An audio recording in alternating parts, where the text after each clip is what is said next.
Olá, boa noite. Bem-vindo ao nosso programa Em Destaque. Hoje nós vamos conversar muito mais sobre novas demandas de projetos residenciais. Nosso convidado já está aqui conosco no Em Destaque, o arquiteto Augusto Pacheco.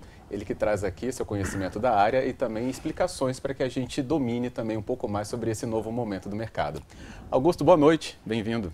Boa noite. Bem, eu falo sobre um novo momento ou novas demandas por causa da pandemia, né, que é um marco aí nos últimos anos e até da nossa própria vivência. Mas em relação aos projetos, o que isso trouxe, perceptível, claro, de novas demandas para a sua área de atuação, no caso a arquitetura também? Numa ordem cronológica, assim que chegou a pandemia, entrou um desespero total, porque nós não sabíamos se a gente ia ter trabalho dali por diante. Não só nós, mas todas as categorias. Só que a coisa deu uma reviravolta, que as pessoas ficaram em casa, né? E aí as casas começaram a ter muito mais valor do que tinham. Que as casas eram para dormir, eram para almoçar ou eventualmente um fim de semana, né? E da noite para o dia as casas passaram a ter realmente, né, a utilização de uma casa, de ficar o dia inteiro, uma noite inteira, semanas e meses, a família inteira reunida. E isso mudou muito a relação, quer dizer, a relação do meu trabalho como arquiteto, decorador, mudou muito em função dessa relação do cliente com a casa. Sério.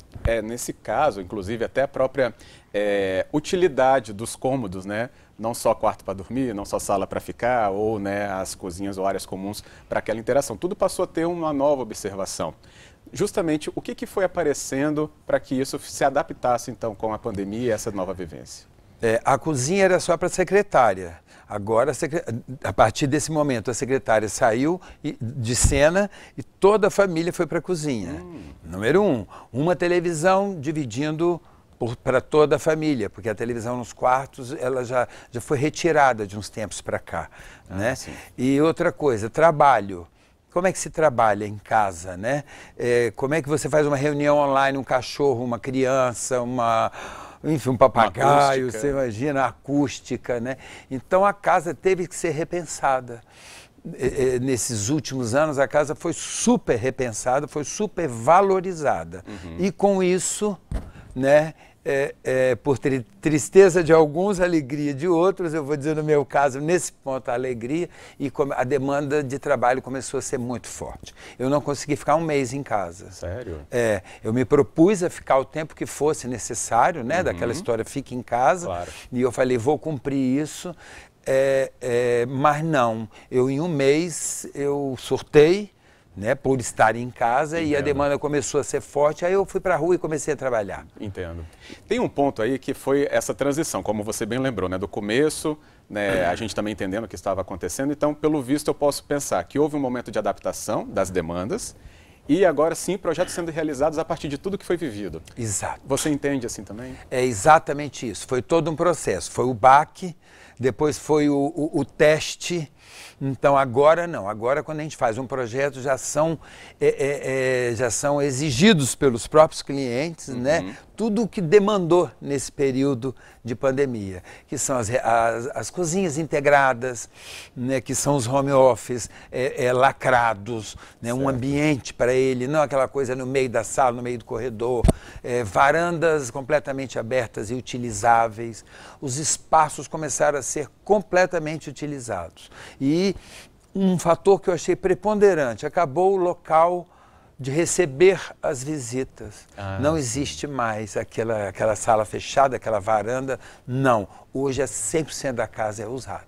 Que ótimo. Justamente, é muito diferente do que a gente convivia, até porque você fala nesse último exemplo, eu penso, a pessoa entrava, pode ficar aqui, é só naquele ambiente, né, no máximo da sala, talvez uma vista ali para o que tivesse integrado de varanda. A pessoa chegava em casa e ia para uma salinha de televisão que ficava normalmente todas as portas dando nela, um corredorzinho e aquele salão maravilhoso lá. Hoje já não tem mais isso. Entendo. Hoje, o que acontece? As secretárias, elas diminuíram em quantidade, né? Os proprietários foram para a cozinha, aprenderam, gostaram, e nisso começaram a ter certos prazeres que não tinha até então, como cozinhar, como cuidar da casa, a iluminação péssima das casas, aí começamos a mudar a iluminação, colocar cor, colocar vida, quadro, adorno, enfim, a casa começou, ela foi reestruturada, né, para um novo estilo de vida. Entendo. Dá para também ter noção disso nas áreas particulares, nos quartos também? Você citou a televisão, né, que saiu um pouco já desse ambiente mais íntimo. Outras mudanças nesse ambiente íntimo também já foram identificadas nesse movimento? Os quartos com certeza, porque você imagina você ter 3 filhos e os 3 em aula ao mesmo tempo. Então, eu não consigo imaginar, mas enfim, mas eu vivi isso com os clientes, né? Então, tinham que ter 3 lugares, todos funcionando, todos hermeticamente fechados, né? Então, obviamente que mudou o quarto, né? Aquela ideia de um escritório, não. O quarto hoje ele tem televisão, escritório, cama, a bicama, ele é um mundo, né? Porque algumas pessoas, inclusive, ficaram semanas dentro de um quarto, né? Porque quando você descobria que estava positivo, sei lá, ficava 14 dias dentro de um quarto, o resto da família fora. Então, isso levou a essa mudança de repensar não só a casa como um todo, mas também os ambientes. A gente citou um pouco o caso aqui, né, de famílias que a gente pensa, né, um casal e filhos. Mas para aqueles também, só o casal ou aqueles que ainda moram sós, esses também sofreram alterações nessas demandas? Não, eu acho que não. Eu vejo até por mim que não. O que acontece é que ficou-se mais em casa. Certo. Né? Isso é mais comum mesmo. Isso é mais, para mim não tem problema, porque minha casa ainda bem que é bem decorada, né? Mas pelo menos isso. O santo de casa faz milagre. Faz, lá em casa faz milagre, apesar de eu não fotografar, mas faz milagre sim. Que bom. Eu amo a minha casa, mas nem todo mundo gosta da sua própria casa. Então, mesmo os solteiros e os casais que ficaram em casa, houve uma mudança muito grande, principalmente por adotar animais. Começou a chegar cachorro, começou a chegar gato e planta para tudo quanto é lado. Né? As pessoas ficaram loucas porque elas queriam trazer o mundo para dentro de casa. Porque nesse momento o mundo era a sua casa. Justamente. Então, as lojas de planta venderam compulsivamente e a cada jardim que se fez coisas lindas. Né? É até um tema interessante, né? Os jardins que apareceram em casa pós-pandemia. Podemos até, inclusive, voltar do nosso intervalo para você explanar um pouquinho melhor esse tema, então. Okay. E é isso. Nosso Em Destaque, então, retorna com Augusto da Já, para você saber mais sobre esse tema e também outras repercussões na nossa vida.